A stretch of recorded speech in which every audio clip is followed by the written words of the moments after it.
राधे राधे दोस्तों, मैं हूं डॉली शर्मा की रसोई एंड दुनिया में आप सभी का बहुत बहुत स्वागत है। दोस्तों, दीपावली से अगले दिन गोवर्धन मनाया जाता है। आप सभी को गोवर्धन की हार्दिक शुभकामनाएं।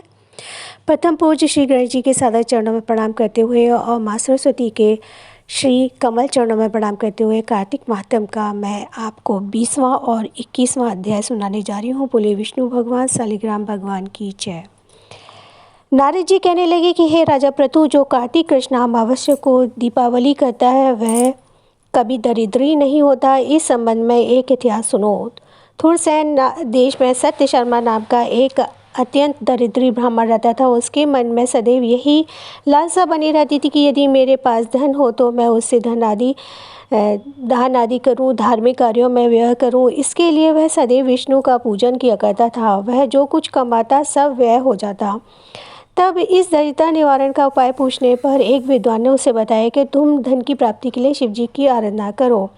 तब से वह शिवजी के उपासक बन गया है। निदान 1 वर्ष बीतने पर एक दिन शिवजी ब्राह्मण का रूप धारण करके उसके पास आए और बोले कि विप्र, धन की प्राप्ति हेतु तुम राजा के पास जाकर उससे वरदान मांगो कि कार्तिक बदी अमावस्या को हमारे सिवाय और कोई अपने घर में दीपक ना जलावे। ब्राह्मण ने ऐसा ही किया और राजा ने उसकी बात स्वीकार कर ली। निदान कार्तिक कृष्ण अमावस्या से एक दिन पूर्व अर्थात चतुर्दशी को सत्य शर्मा ने राजा के पास जाकर सबको स्मरण कराया। जो उसी समय राजा ने सारे शहर में ढिंढोरा पिटवा दिया कि अमावस्या को कोई भी घर में दीपक ना जलावे। राजा की आज्ञा अनुसार अमावस्या की रात्रि को किसी ने भी दीपक नहीं जलाया। जब रात्रि को लक्ष्मी जी नगर में आई तो देखा सारे नगर में अंधेरा है, मगर एक ब्राह्मण का घर खूब सजा हुआ है, साथ ही दीपमाला से जगमगा रहा है। लक्ष्मी जी प्रसन्न होकर जब उस घर में जाने लगी तो ब्राह्मण ने उसका रास्ता रोक लिया और कहने लगा कि हे भद्रे, तुम्हारा पति अति कठोर है और तुम अति चंचल हो, इस कारण तुम्हारे घर में प्रवेश मत करो। तब लक्ष्मी जी कहने लगी कि भगवान के शयन के समय में आई हूँ, अतः निश्चय करके तुम्हारा घर में वास करूँगी। यह सुनकर ब्राह्मण ने कहा कि यदि तुम इस बात की शपथ लो कि 3 वर्ष पर्यंत तुम हमारे घर में रहोगी और यहीं वास करोगी, हमारे घर में आ सकती हो। लक्ष्मी जी कहने लगी कि यदि तुम विधि पूर्वक पूजन करोगे तो मैं निश्चय ही तुम्हारे घर में वास करूंगी। यह सुनकर ब्राह्मण ने पूछा कि मैं किस विधि से तुम्हारा पूजन करूं। तब लक्ष्मी जी कहने लगी कि कार्तिक सदी अमावस्या को प्रातः काल स्नान आदि करके देवता और पितरों की पूजन करो, सायंकाल हमारा पूजन करो। सबसे पहले स्वास्तिक वाचन करो, गणेश जी का पूजन करो, फिर कुबेर का पूजन करके संकल्प करें, तत्पश्चात लक्ष्मी जी का पूजन करें। कैसा स्वरूप है लक्ष्मी जी का? कमल के आसन पर स्थित, कमल पुष्पों की माला धारण किए, कमल जैसे नेत्रों वाली, गंभीर नाभि वाली, स्तन के बाहर से नम्र सुंदर वस्त्र वाली, देवताओं के हाथियों द्वारा मणियुक्त गणों से स्नान करने वाली, कमल पुष्प हाथ में लिए ऐसी लक्ष्मी मेरे घर में निवास करें। सर्वप्रथम लक्ष्मी जी को आसन दें, फिर पाद, अर्ध, आचमन, स्नान, वस्त्र, धूप, दीप, नवेद, जल, तांबूल, सुपारी, इन सब वस्तुओं को अर्पण करके नमस्कार करें। दीप जलावें और तामस रात्रि भगवान की कीर्तन करें। इस प्रकार कुबेर तथा लक्ष्मी जी का पूजन करके ब्राह्मणों को भोजन करावें। तत्पश्चात बंधु बांधवों सहित आप भी भोजन करें। सत्य शर्मा ने विधिपूर्वक इसी प्रकार किया। इससे उसके बहुत सा धन दान हो गया। इसके बाद उसने अनेक यज्ञ भी किए। फिर सत्य शर्मा विरक्त होकर मथुरा जी चला गया और वहीं पर समाधि स्थित होकर विष्णु लोक को प्राप्त हुआ। बोलो विष्णु भगवान की जय, माँ लक्ष्मी जी की जय। अब मैं आपको 21वां अध्याय सुनाने जा रही हूँ। राजा पृथु ने पूछा, हे नारद जी, कृपा करके अन्नकूट तथा गोवर्धन का महत्व कहिए। तब नारद जी कहने लगे कि कार्तिक सुदी एकम को गोवर्धन पूजा तथा अन्नकूट होता है। इस दिन पृथ्वी पर गोबर का गोवर्धन बनाकर उसका पूजन करें, फिर अन्नकूट बनावें। पहले ब्राह्मण को भोजन कराएं, फिर स्वयं भोजन करें।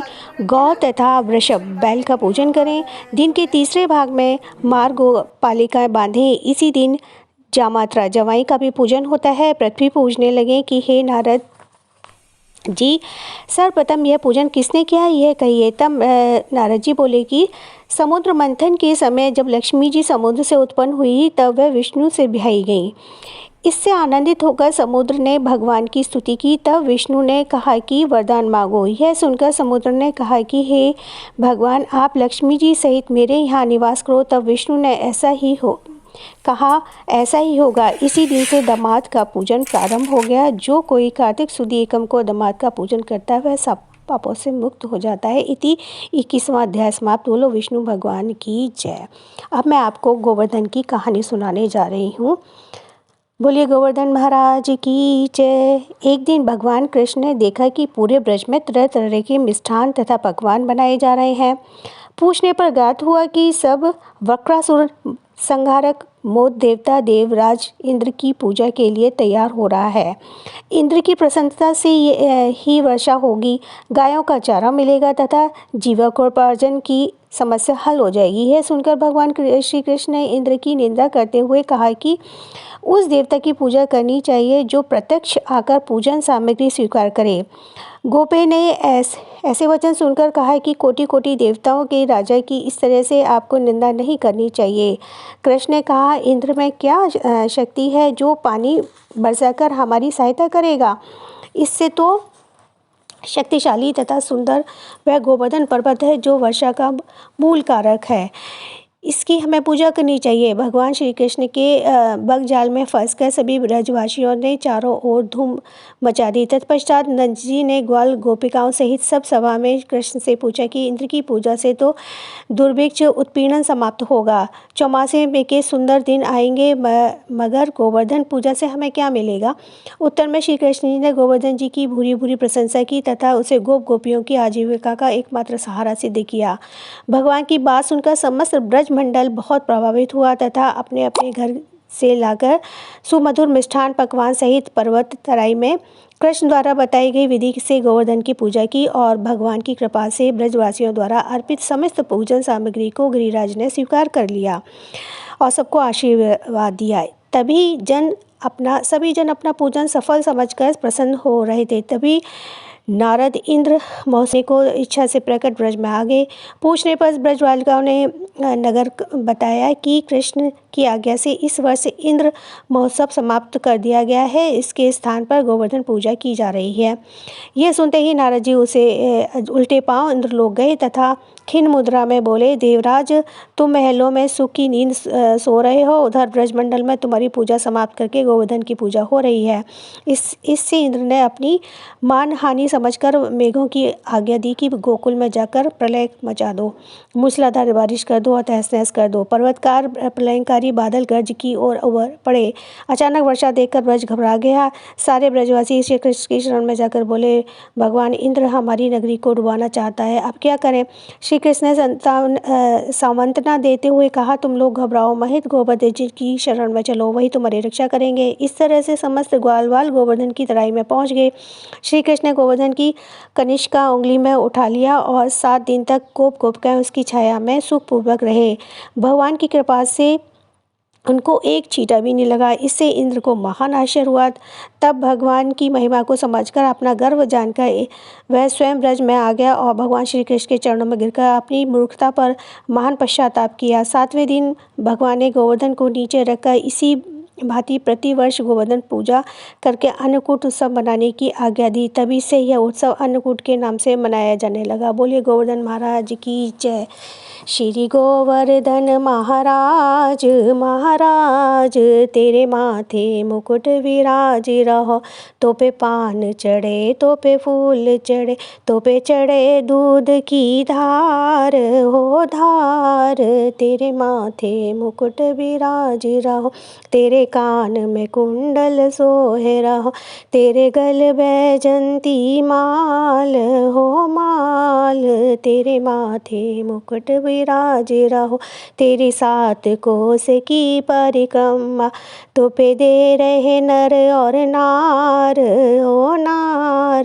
तेरे माथे मुकुट विराज रहो, तेरे क्षतिपुरे में दूध चढ़े, तेरी हो रही जय जयकार हो कार।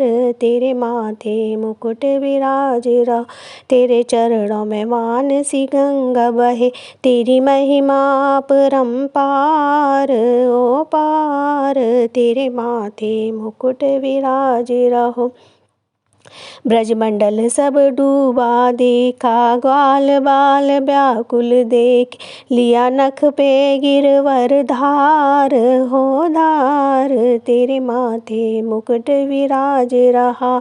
वृंदावन की कुंज गलिन में वो तो खेल रहो नंदलाल हो लाल, तेरे माथे मुकुट विराज रहो।